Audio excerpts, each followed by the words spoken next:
وصحبه أجمعين أما بعد أعوذ بالله من الشيطان الرجيم بسم الله الرحمن الرحيم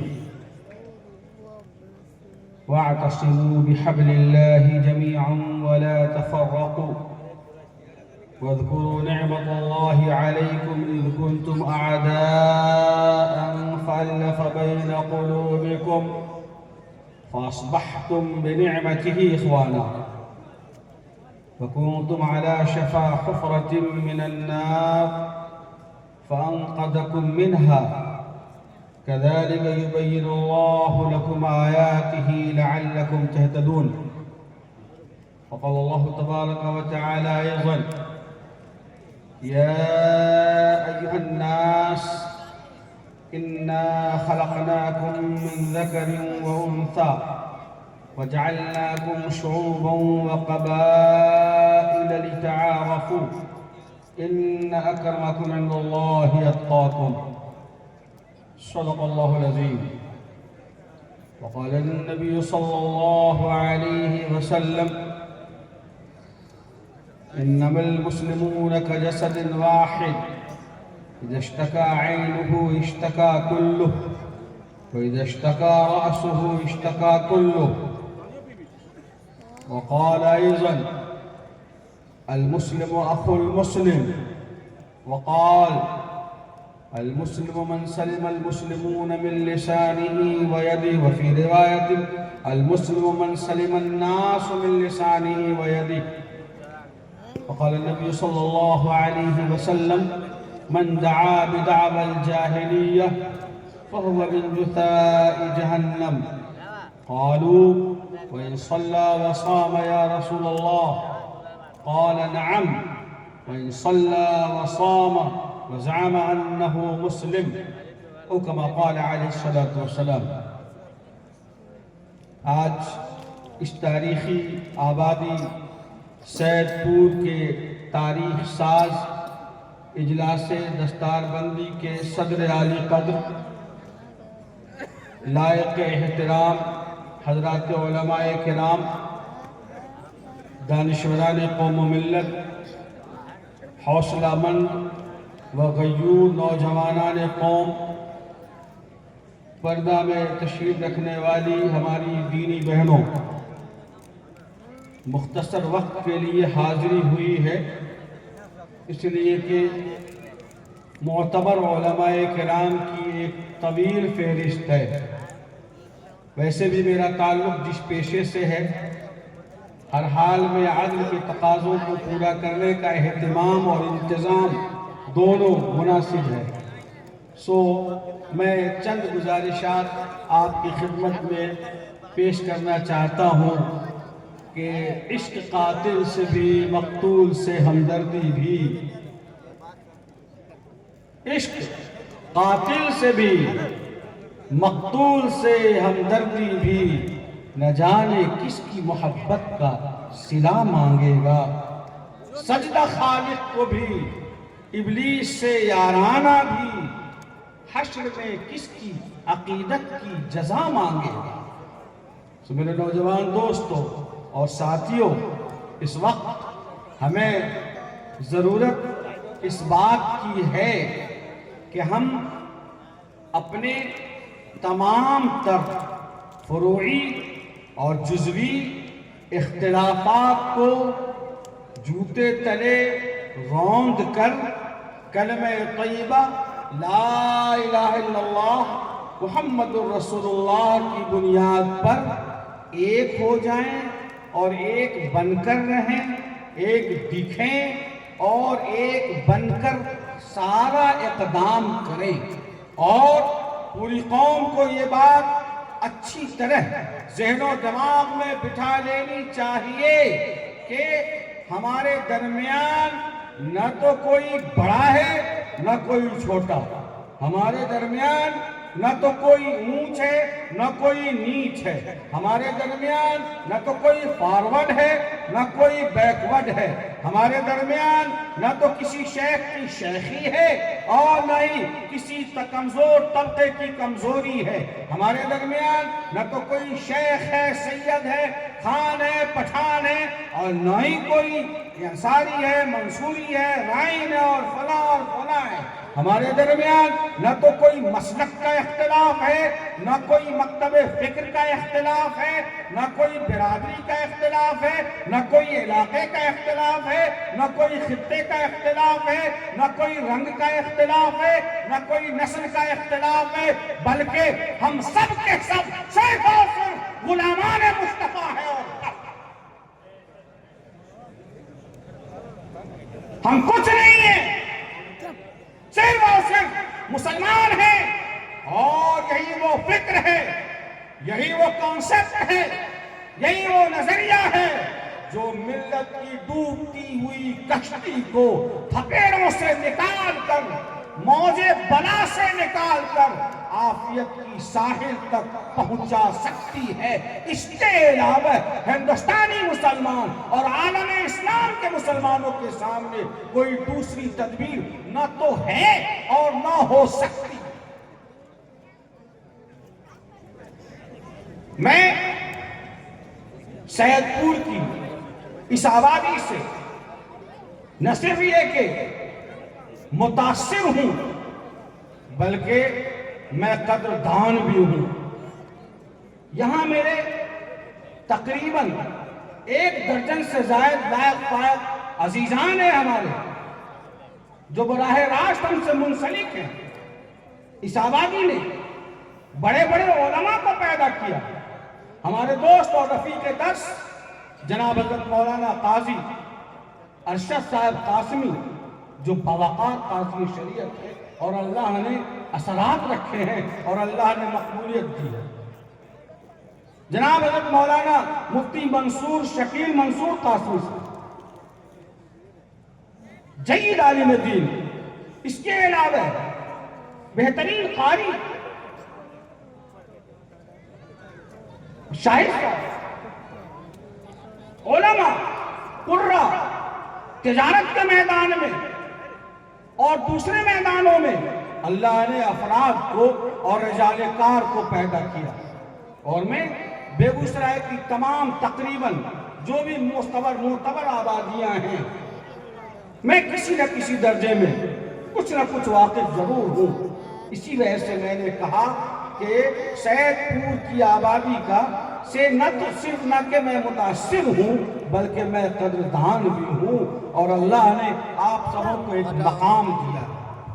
آپ اپنی آبادی سے قرب و جوار کی چھوٹی بستیوں کے لیے ایک انقلاب پیدا کر سکتے ہیں، ایک نیا باب روشن کر سکتے ہیں، ایک نیا دریچہ قائم کر سکتے ہیں، کھول سکتے ہیں کہ چھوٹی بستیوں کے لوگ، پڑوس کی بستیوں کے لوگ آپ کو دیکھ کر نشان عبرت پکڑیں اور کہیں کہ ہمارے لیے اقتداء کی جگہ اور ہمارے لیے نمونے کی جگہ فلاں آبادی ہے۔ وہاں کے لوگ کو دیکھ کر، آپ کو دیکھ کر لوگ مثال پیش کریں۔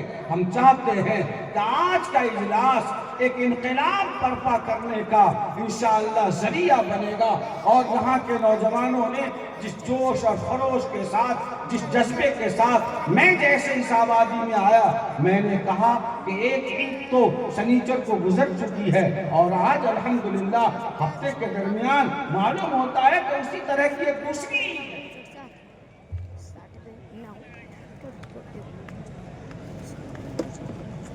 لیکن میرے بھائیوں، اس انقلاب کے لیے ضروری ہے کہ اپنے آپ کو فنا کر دیں اس بات میں کہ میرا خاندان بڑا نہیں ہے، میرا کنبہ بڑا نہیں ہے، میری دولت بڑی نہیں ہے، میری تجارت بڑی نہیں ہے، میرا منصب بڑا نہیں ہے، میرا رتبہ بڑا نہیں ہے، اللہ بڑا ہے، اللہ ہی کا مقام ہے۔ الحمدللہ رب العالمین، ساری تعریف اللہ کے لیے ہے۔ اپنی اس بت کو جو ہمارے قلب و جگر میں ہے، محلے کا بت، خاندان کا بت، اپنے رشتہ داروں کا بت، اس کو توڑنا ہوگا اور صرف امت کے مفاد میں، قوم کے مفاد میں، عدل کے راستے پر چل کر ایک نیا راستہ بنانا ہوگا جو اتحاد کا راستہ ہوگا، اتفاق کا راستہ ہوگا، جو برادری اور خاندان کے اونچ نیچ سے پاک راستہ ہوگا، اور صرف کلمہ طیبہ لا الہ الا اللہ محمد رسول اللہ کی بنیاد پر ہوگا۔ خالق کائنات نے فرمایا وَاعْتَصِمُوا بِحَبْلِ اللَّهِ جَمِيعًا، اے ایمان والو اللہ کی رسی کو مضبوطی سے پکڑ لو اور سب لوگ مل کر پکڑو، اکٹھے پکڑو۔ یہ نہیں کہ کوئی اونچا ہو، کوئی نیچا ہو، کوئی ادھر ہو ادھر ہو، سب ایک بن جاؤ۔ اور دیکھو کوئی بھی بنیاد ہو، چاہے وہ رنگ کا ہو، چاہے وہ نسل کا ہو، چاہے وہ علاقے کا ہو، چاہے وہ خطے کا ہو، چاہے وہ زبان کا ہو، اس کی بنیاد پر آپس میں تفرقہ بازی پیدا مت کرو، آپس میں دیوار کھڑی مت کرو، آپس میں ایک دوسرے میں توڑ پیدا مت کرو، گروپ میں مت کاٹو اپنے آپ کو الگ الگ ٹولیوں میں مت بناؤ۔ وَلَا تَفَرَّقُوا وَاذْكُرُوا نِعْمَةَ اللَّهِ عَلَيْكُمْ إِذْ كُنْتُمْ أَعْدَاءً، اور دیکھو اللہ کے نعمت کا ذکر کرو، اللہ تعالیٰ نے تم پر کیسا احسان فرمایا اور اللہ تعالیٰ نے کیسا کرم فرمایا۔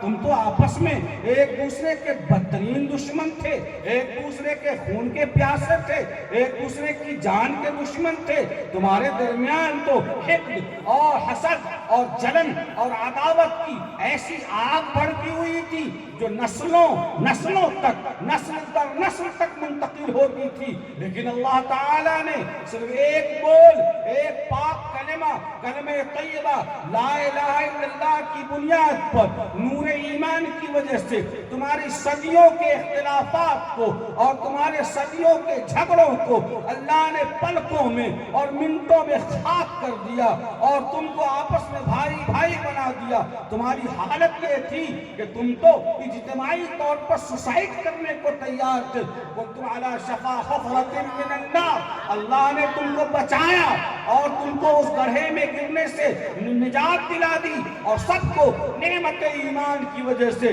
آپس میں بھائی بھائی بنا دیا۔ اس لیے یہ مت کہو کہ میرا جھنڈا بلند ہے، یہ مت کہو کہ میرا محلہ بلند ہے، بلکہ سب مل کر کہو کلمۃ اللہ ہی العلیٰ، اللہ کا جھنڈا بلند ہے، اللہ کا جھنڈا بلند ہے۔ اگر ہمیں پنچایت میں کوئی فیصلہ کرنا ہو، اگر ہمیں کہیں پر کسی جھگڑے کو دور کرنا ہو، اگر ہمیں کسی معاملے میں کچھ طے کرنا ہو، یا ایھا الذین آمنوا کونوا قوامین بالقسط شہداء للہ، اے ایمان والو عدل کو قائم کرو، انصاف کو قائم کرو، اللہ کے لیے سچی بات کہو، اللہ کے لیے سچی گواہی دو، ولو علی انفسکم او الوالدین والاقربین، اگرچہ وہ بات سچی بات اور سچی گواہی کے نتیجے میں فیصلہ تمہارے خلاف ہو جائے، کوئی فرق مت پیدا کرو، فیصلہ تمہارے خلاف ہو جائے، تمہارے ماں باپ کے خلاف ہو جائے یا تمہارے قریبی رشتہ دار کے خلاف ہو جائے،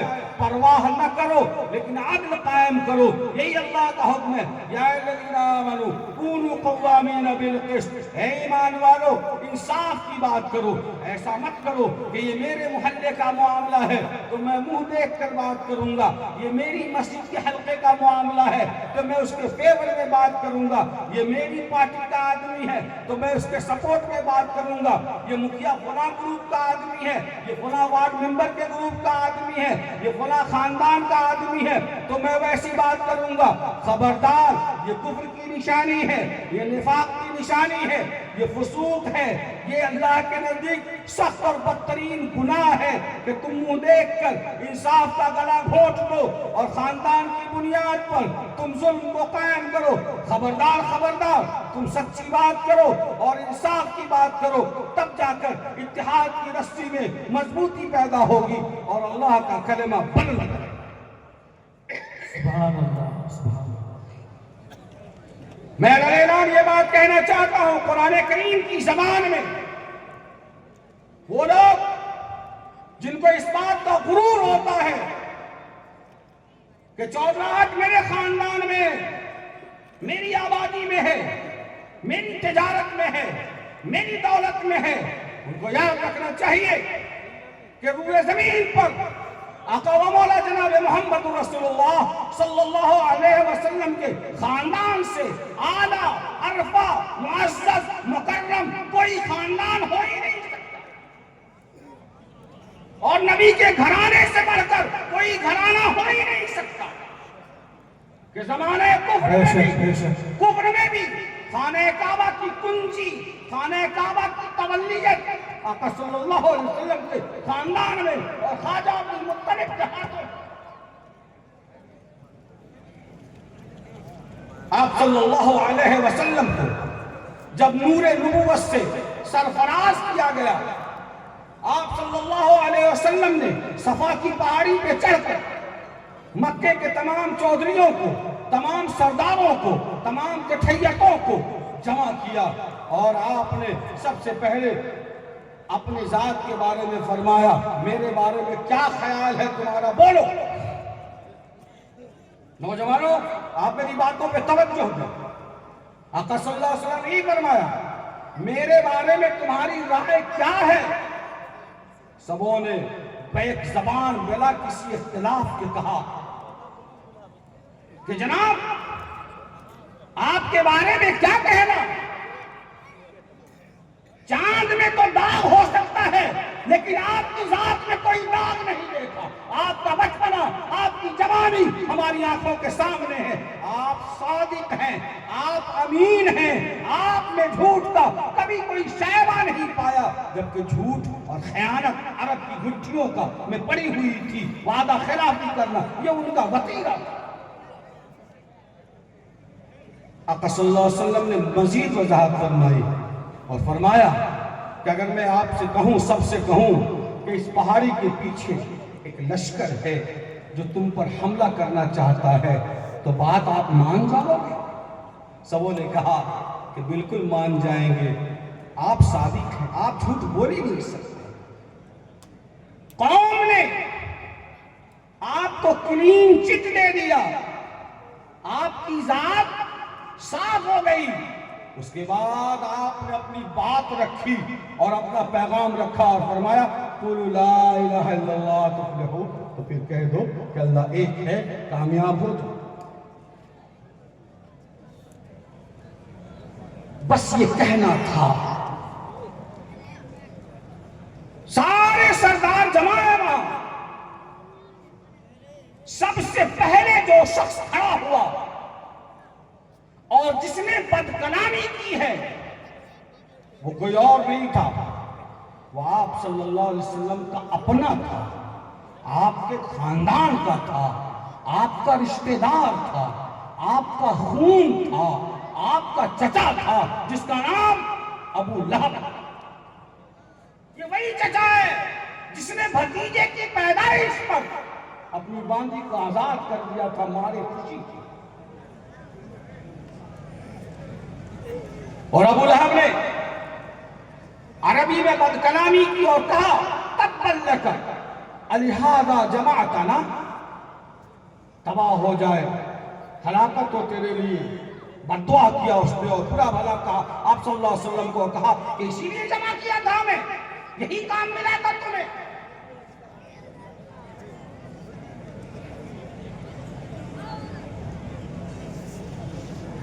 خالق کائنات کو یہ بات بڑی بھاری گزری، بہت گراں گزرا، اور اللہ تعالیٰ نے فرمایا کہ بدتمیز خبردار، میرے حبیب کے بارے میں لب کشائی کرتا ہے، تبت یدا ابی لہب وتب ما اغنی عنہ مالہ وما کسب، میرے حبیب کا کچھ نہیں ہوگا، بے ابو لہب تو برباد ہو جا، تباہ ہو جا، اور جس مال و دولت نے تمہاری آنکھوں پہ پردہ ڈال رکھا ہے سب تباہ ہو جا، تیرا گھرانہ تباہ ہو جا، تیری بیوی تباہ ہو جا، تیرا اہل و عیال تباہ ہو جا،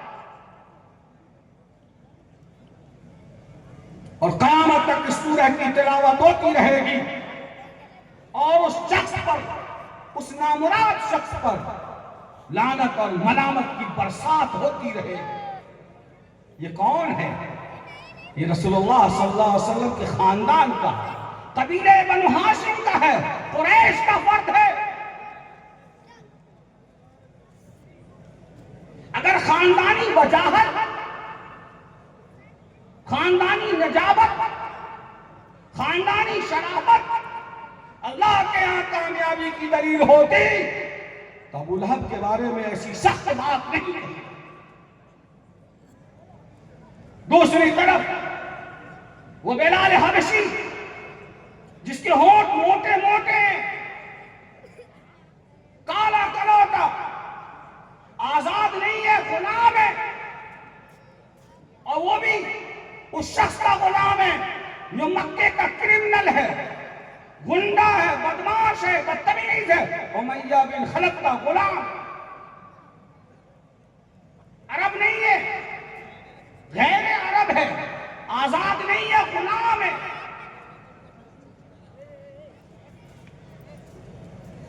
سیدنا حضرت بلال حبشی رضی اللہ تعالی عنہ، جس کو امیہ بن خلف اس لیے مکہ کی گلیوں میں گھسیٹتا تھا کہ غلام میرا ہے، اور کلمہ کالی کمنی والے جناب محمد رسول اللہ صلی اللہ علیہ وسلم کو کہے گا، نہیں ایسا نہیں ہے۔ کون سا ایسا دن ہے کہ جس دن بلال حبشی کو مکے کی گلیوں میں گھسیٹا نہ جاتا ہو؟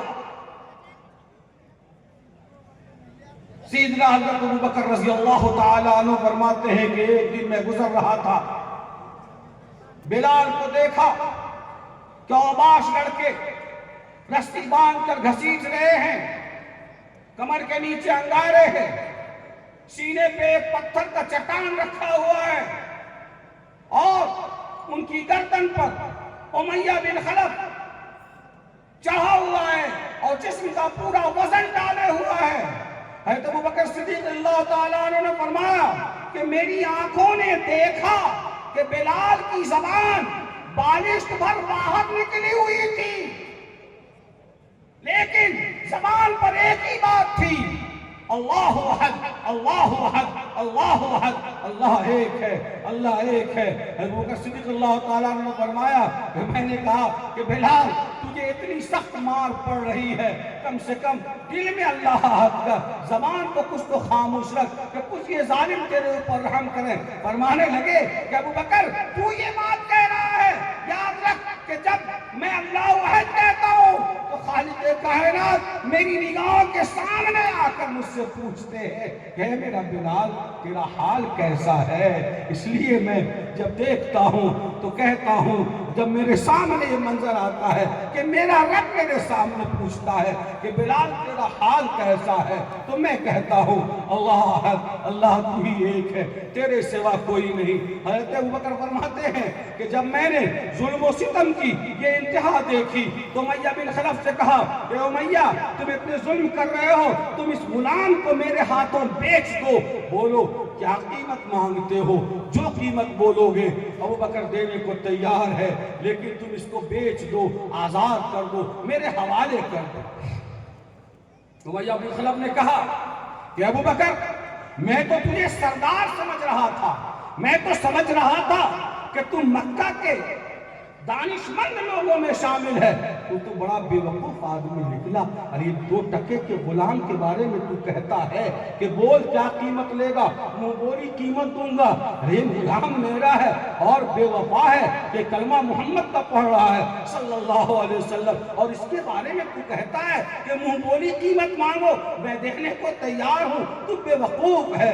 آقا حضرت ابوبکر صدیق رضی اللہ تعالی عنہ نے فرمایا کہ امیہ بن خلف میں تو تجھے مکے کا سردار سمجھتا تھا، لیکن تو تو پڑھنے درجے کا پاگل اور بے وقوف نکلا۔ ارے یاد رکھ، تو نہیں جانتا کہ میں بلال کی قیمت لگا رہا ہوں، اس کی کیا قیمت ہے تجھے معلوم نہیں۔ اگر پوری دنیا کا خزانہ میرے پاس ہوتا اور تو بلال کی قیمت مانگتا تو میں تیرے منہ پہ دے مارتا اور بلال کو خرید۔ اللہ اکبر، نعرہ تکبیر، نعرہ تکبیر۔ اللہ فرماتے ہیں اوذوا فی سبیلی، یہ وہ لوگ ہیں جنہیں میرے لیے تکلیف دی گئی ہے۔ حضرت بلال حبشی رضی اللہ تعالی عنہ کو امیہ بن خلف سے حضرت ابوبکر صدیق رضی اللہ تعالیٰ عنہ نے خرید لیا اور آقا مولا جناب محمد رسول اللہ صلی اللہ علیہ وسلم کے دربار میں حاضر ہوئے اور کہا کہ یا رسول اللہ یہ غلام حاضر ہے، آج سے اسی طرح کا کتا اور اسی طرح کا دربان بن کر رہے گا پوری زندگی۔ آقا صلی اللہ علیہ وسلم کے گھر کا سودا سلف لاتے رہے اور آپ کی مسجد کے مؤذن بنے کہ آج پوری دنیا کا کوئی انسان ایسا نہیں ہوگا کہ استاد غلام جو آزاد ہوئے بلال حبشی کے نام اور مقام و مرتبہ سے واقف۔ اللہ اللہ، ان کا کون سا خاندان تھا، ان کا کون سا رنگ تھا، ان کا کون سا حسب تھا، ان کا کون سا نسب تھا، ان کا کون سا علاقہ تھا، ان کے پاس کون سی دولت تھی؟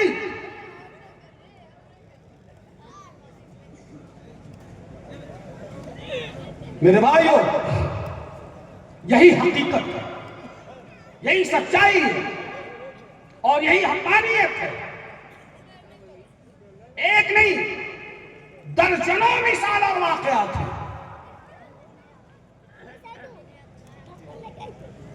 نوح علیہ السلام اور ان کا بیٹا حضرت لوط علیہ السلام اور ان کی فیملی، ان کی بیوی، کیا حشر ہوا قرآن نے ذکر کیا، تفصیل سے بیان کیا۔ نبی کا خاندان ہے،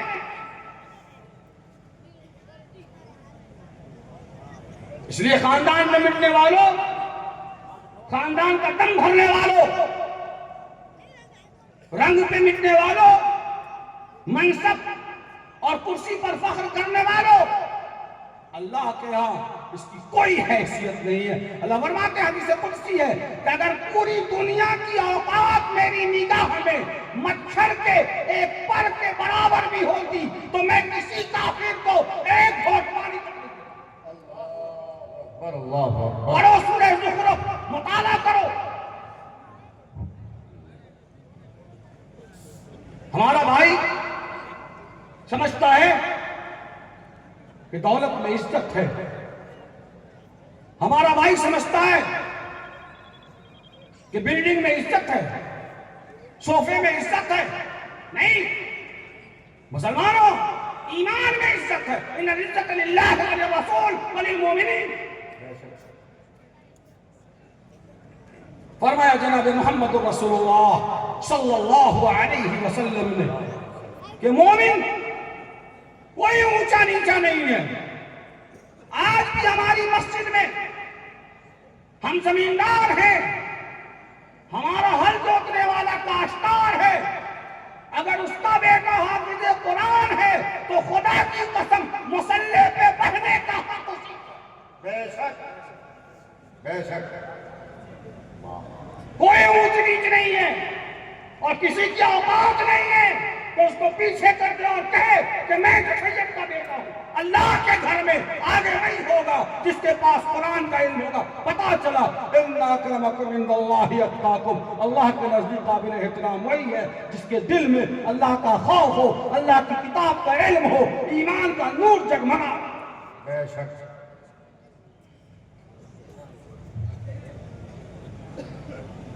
اس لیے آج کا یہ اجلاس تقاضا کرتا ہے، مطالبہ کرتا ہے ہمارے نوجوانوں سے، ذمہ داروں سے کہ ملک کے حالات، گاؤں گھر کے حالات سیاسی، سماجی، اقتصادی، معاشی اچھے نہیں ہیں۔ اے مسلمانوں، اگر عزت کی زندگی جینا چاہتے ہو تب بھی، اور عزت کی موت مرنا چاہتے ہو تب بھی، ہر حال میں تمہیں متحد رہنا ہوگا۔ ایک ایسا اتحاد جہاں برادری کا کوئی دخل نہ ہو، ایک ایسا اتحاد جہاں اونچ نیچ کا کوئی دخل نہ ہو، ایک ایسا اتحاد جہاں علاقے اور محلے اور الگ الگ جماعتوں کا کوئی تصور نہ ہو۔ صرف مسلمان ہیں ہم اور صرف غلامان مصطفیٰ ہیں، کہ تبھی ہمارا یہ کام ہو سکتا ہے اور ہمارا کارواں موج حوادث سے ساحل تک پہنچ سکتا ہے۔ فرمایا جناب محمد رسول اللہ صلی اللہ علیہ وسلم نے کہ ایک مومن کی مثال ایک جسم سے آپ نے دی اور فرمایا کہ اگر پاؤں میں تکلیف ہو جائے تو پورا جسم بے چین ہو جاتا ہے، اگر ایک انگلی میں تکلیف ہو جائے تو پورا جسم بے چین ہو جاتا ہے۔ مومن کی مثال یہی ہے کہ اگر اس کے پاؤں میں کانٹا چبھے تو یہ مسلمان بھی بے چین ہو جائے، اور اس کے پاؤں میں تکلیف پہنچے تو وہ مسلمان بھی بے چین ہو جائے۔ یہی ایمان ہے اور یہی ایمان کا تقاضا۔ اللہ کے رسول صلی اللہ علیہ وسلم نے ارشاد فرمایا، المسلم للمسلم کالبنیان یشد بعضہ بعضا، کہ ایک مسلمان دوسرے مسلمان کے لیے دیوار کی اینٹ کی طرح ہے، ایک مسلمان دوسرے مسلمان کے لیے دیوار کی اینٹ کی طرح ہے۔ جیسے دیوار میں اینٹ ہے، ایک اوپر ہے ایک نیچے ہے ایک بیچ میں ہے، ایسے دیوار نیچے سے اوپر اینٹ لگی ہوئی ہے، ایک اینٹ دوسرے اینٹ کو تھامے ہوئے۔ اب دیوار میں ایک نمبر والی اینٹ بھی ہے، ایک 2 نمبر والی بھی اینٹ ہے جس کو اپنی زبان میں میٹھا پاٹ کہتے ہیں، اور ایک اینٹ ایک خراب اینٹ اور بھی ہے 3 نمبر والی، سب دیوار میں ہے تو دیوار کھڑی ہے۔ اب ہمارے مولانا معروف راہی صاحب نوجوان عالم ہیں، ہم نوجوان نہیں ہیں، یہ نوجوان، ہم جوان آپ ہمیں کہتے ہیں، یہ نوجوان ہیں۔ اب انہوں نے کہا کہ حضرت یہ جو 2 نمبر والی اینٹ ہے نا یہ ٹھیک نہیں ہے، 1 نمبر رہنی چاہیے، 2 نمبر کو کھنتی سے مار کر کے نکال۔ ایمانداری سے بتاؤ تو اوپر جو 1 نمبر والی اینٹ ہے وہ اپنی جگہ رہے گی یا گر جائے گی؟ ارے بولو، گر جائے گی۔ کیوں بھائی؟ وہ تو 2 نمبر کی اینٹ تھی۔ جی 2 نمبر تھی، ضرور کمزور تھی، لیکن مضبوط اینٹ کے لیے سہارا تو دیوار تھی۔ واہ، اچھا ہے۔ وہ کاروباری مسلمان جس کی مچھوا میں اپنا گدام ہے، اپنا کاروبار ہے، اور وہ جھاکا چلانے والا مسلمان، اور وہ اس کو مٹیا مسلمان، وہ اس مسلمان کی طاقت ہے۔ اگر وہ ٹوٹ گیا تو وہ بھی اپنی جگہ نہیں رہ سکے گا۔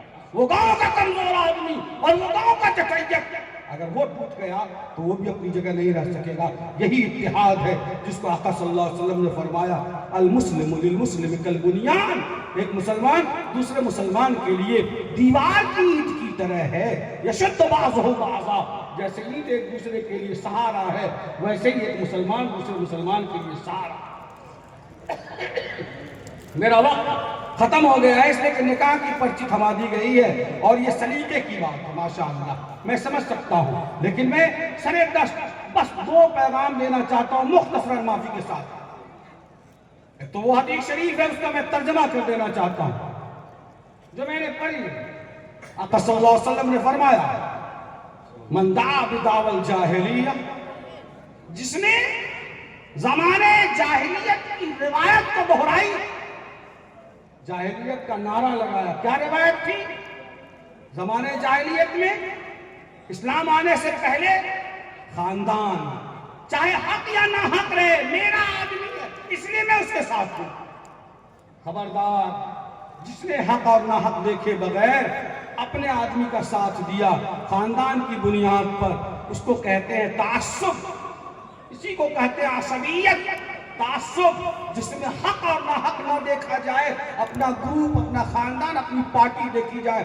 آقا نے فرمایا کہ جس نے ایسی مثال قائم کی اور حق اور نہ حق دیکھے بغیر خاندان کی بنیاد پر کوئی کام کیا، برادری یا زبان کی بنیاد پر کوئی کام کیا، فرماتے ہیں فَهُوَ مِنْ جَزَاءِ۔ اس حدیث شریف کا ترجمہ آپ ضرور سن لو، اللہ تعالی ہم سبوں کو عمل کی توفیق دے۔ فرماتے ہیں کہ ایسا آدمی جہنم کا ایندھن بنے گا، یعنی جلانے والا چیلا کوئلہ جس سے جہنم کو روشن کیا جائے گا، جہنم کا ایندھن بنے گا۔ صحابہ کانپ گئے، کہنے لگے یا رسول اللہ ایسا ہوگا کیا؟ ایسا آدمی جو نماز بھی پڑھتا ہے روزہ بھی رکھتا ہے، یعنی کہ وہ پرہیزگار ہے، پھر بھی وہ جہنم میں جائے گا۔ اگر اس نے خاندان کی بنیاد پر کوئی کام کیا تو، زبان کی بنیاد پر کوئی کام کیا تو وہ بھی جہنم کا۔ آگے بڑھ کے آقا نے فرمایا کہ ہاں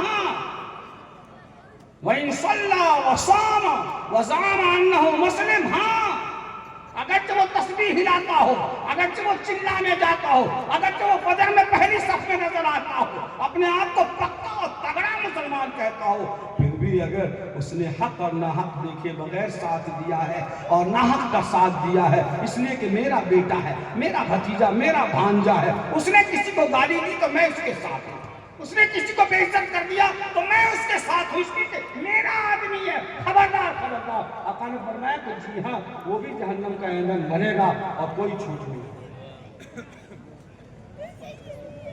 ایک مومن کے لیے اس وعید سے خطرناک بات اور کیا ہو سکتی ہے؟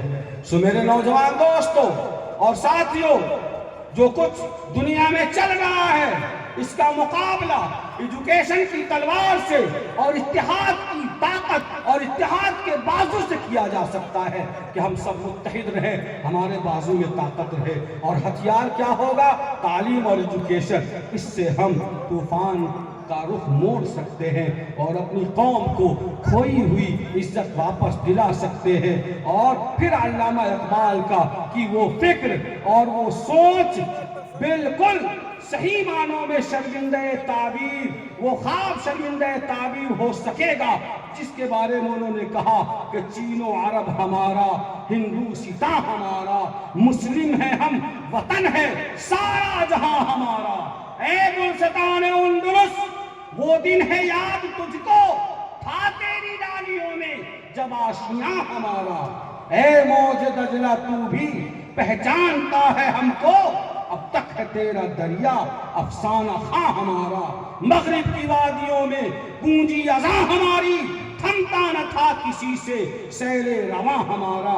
یہ خواب تھا جو علامہ نے دیکھا، یہ شرمندہ تعبیر ہوگا اور تبھی ہوگا جب ہم آپس میں متحد ہو جائیں اور بازو میں طاقت پیدا کریں اور ایجوکیشن کا اسلحہ اپنے بچوں کے ہاتھ میں پکڑا دیں۔ تعلیم کی تلوار سے، اخلاق کی تلوار سے، اتحاد کی قوت سے ہم انشاءاللہ پوری دنیا کو جھکا سکتے ہیں اور اس کو فتح کر سکتے ہیں انشاءاللہ۔